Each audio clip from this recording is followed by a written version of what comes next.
ఎడారిలో సెలయేర్లు జనవరి 24వ తేదీ. తన చేతులను పాదములను వారికి చూపెను. లూకా సువార్త 24వ అధ్యాయము 40వ వచనం. యేసయ్య చేతుల్లో ఒక నిశ్చయత ఉంది. అందులో ఒక ఏర్పాటు ఉంది, ఒక మహత్తు ఉంది.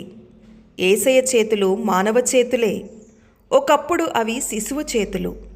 మహిమలోకపు దూతగణాలు గొర్రెల కాపరులకు కనబడి, మీరు త్వరగా బెత్లెహేము వెళ్ళి ఆ శిశువు హస్తాలను చూడమని చెప్పలేదా? కాలము సంపూర్ణమైంది. తెలియకుండానే అన్యరాజ్యాలు రంగం సిద్ధం చేశాయి. ప్రవక్తలు పలికిన కీర్తనాకారుల నోట పాడగా వెలువడ్డ ఆ గొప్ప క్షణాలు రానే వచ్చాయి. దేవత్వము శరీరంలో మరుగు చేయబడేలా ఆయనకొక దేహము అమర్చబడింది. కాలక్రమంలో ఆ చిట్టి చేతులు కాయకష్టం చేసే చేతులయ్యాయి. ఆకాశ నక్షత్రాలను రూపించినవాడు ఒక వడ్లవాని గుడిసెలో శ్రమించాడు. ఆయన పనితనం అమోఘం. మనము ఆయన చేతి పని అయి ఉన్నాము అని పౌలు గొంతెత్తి చెప్తున్నాడు.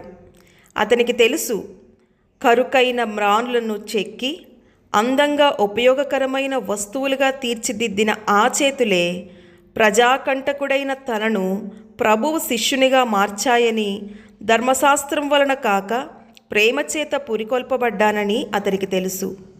యేసయ్య చేతులు ఉదారమైన చేతులు, సంరక్షణనివ్వడంలో ఉదారమైన చేతులు.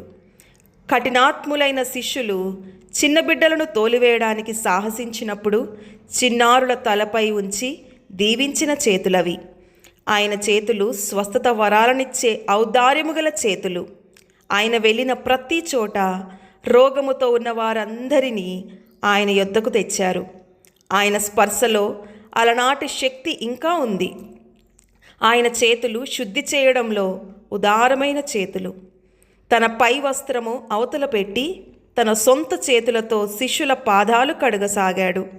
పేతురు అడ్డుకున్నప్పుడు, నేను నిన్ను కడుగని ఎడల నాతో నీకు పాలు లేదన్నాడు. మనకు శుద్ధి అవసరమైనప్పుడు ఆ చేతులు మనకి ఇప్పటికీ అందుబాటులోనే ఉన్నాయి. యేసయ్య చేతులు రక్షించే చేతులు.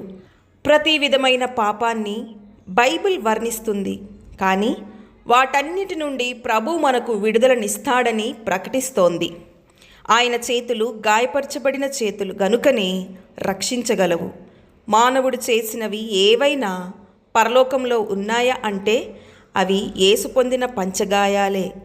ప్రభువు నామమున ప్రార్థన చేసే ప్రతి ఒక్కరి పక్షాన గాయపరచబడిన ఆ చేతులు కృపాసింహాసనం వద్ద విజ్ఞాపన చేస్తున్నాయి. రక్షించే ఆయన చేతులు సురక్షితమైన చేతులు. ఆయన యొద్దకు వచ్చిన వారందరితో ఆయన ఇలా చెప్పాడు, నేను వాటికి నిత్య జీవమునిచ్చుచున్నాను గనుక అవి ఎన్నటికి నశింపవు. ఎవడును వాటిని నా చేతిలో నుండి అపహరింపడు.